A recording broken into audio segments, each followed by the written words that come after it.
Welcome again. In this lecture we will deal with one of the most important notions, namely the notions of bisimulation, and we will give its official definition.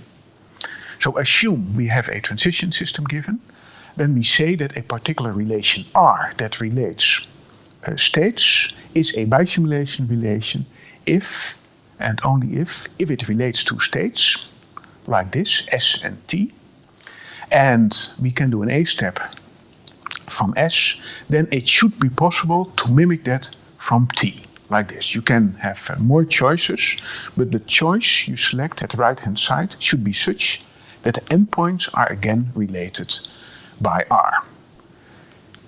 In the definition, it's like this. If S can do an A step to S prime, for some state S prime, then there should be a state T prime, such that there is also a transition from T to T prime, such that S prime and T prime are again related by R. The definition of bisimulation also allows it to check from the other side, or obliges you to check the other side. So if we can do a step from T, so if we have two states that are related, we can do a step from T, then it should be possible to mimic that by S, from S, such that the endpoints are again related. And in a formal definition, this looks like this. So if you can do a step from T to T prime, then you should be able to mimic that by doing an A step from S to S prime, such that S prime and T prime are again related. We also have to deal with termination. So suppose we have two states, S and T, that are related. If one can terminate, indicated by this tick symbol, then the other side should also terminate. And if you have the same, but one side cannot terminate, then the other side should also not be able to terminate. And this is expressed by the following, namely, if S is an element of the terminating states, then and only then T should also be a member of the terminating states. Now, when are two states bisimilar? Well, if we have two states S and T, and we can find a bisimulation relation R that relates them, then we say that these two states are bisimilar. And we use this typical notation for that with a double arrow that is underlined. And if we have two transition systems, we say that the two transition systems are related if the initial states are related.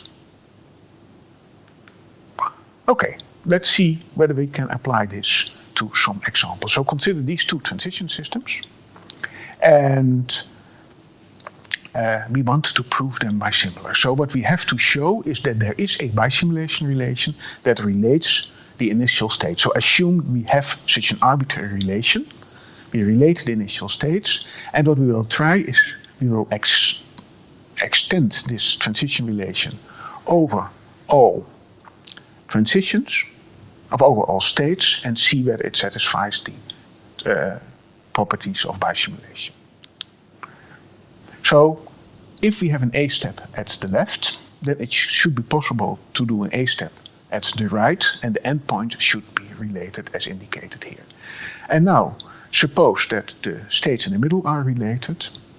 If we have a B step at the right side, then it should be possible to mimic that at the left side. So it should also be the case that these two states are related.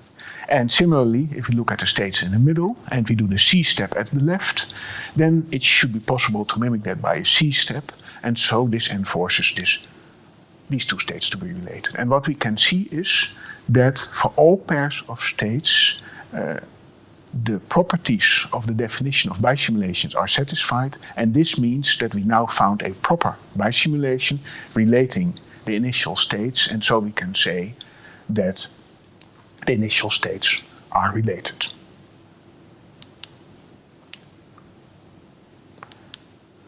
So here we have another example. You probably recognize this example. This is the example of the princess and the dragon, so they should not be related. But how can we find that out? Well, we do that as follows. We relate the initial states again, and we attempt to show that this relation R is actually a bisimulation relation. And we will ultimately figure out that that cannot be the case. So what's extremely useful is that you look at the non-deterministic side, at the left side, and you do an A step. So assume that we do an A step to the state with the outgoing B. And then we can try to mimic that with the A step at the right. And that means that if the initial states are related, then these two states should also be related. And what we can now see is that if these two states are related, then we can actually do a C step at the right, but we cannot mimic that at the state at the left. So these two states cannot be related, but we had to relate these states if the initial two states were related. So that means that also the initial states cannot be related. And this means that there cannot be a bisimulation relation that relates the initial states, and that means the initial states are not bisimilar.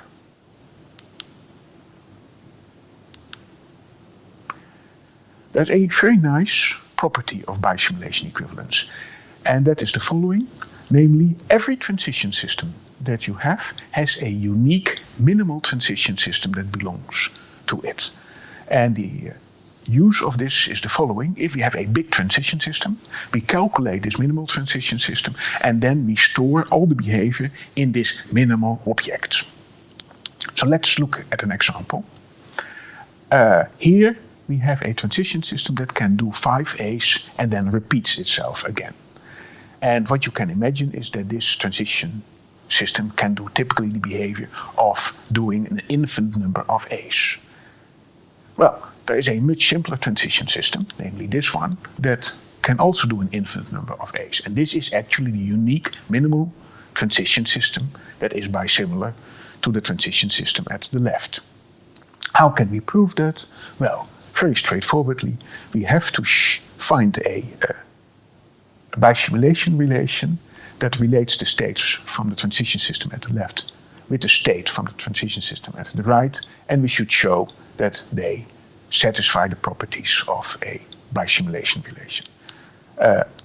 And this is actually the relation. So we relate all the states at the left with the state at the right. Okay, let's see whether you can do this yourself. Let's look at these two transition systems. And the question to you is, can you prove or disprove that these two transition systems are bisimilar? A second exercise. Here we have these two transition systems.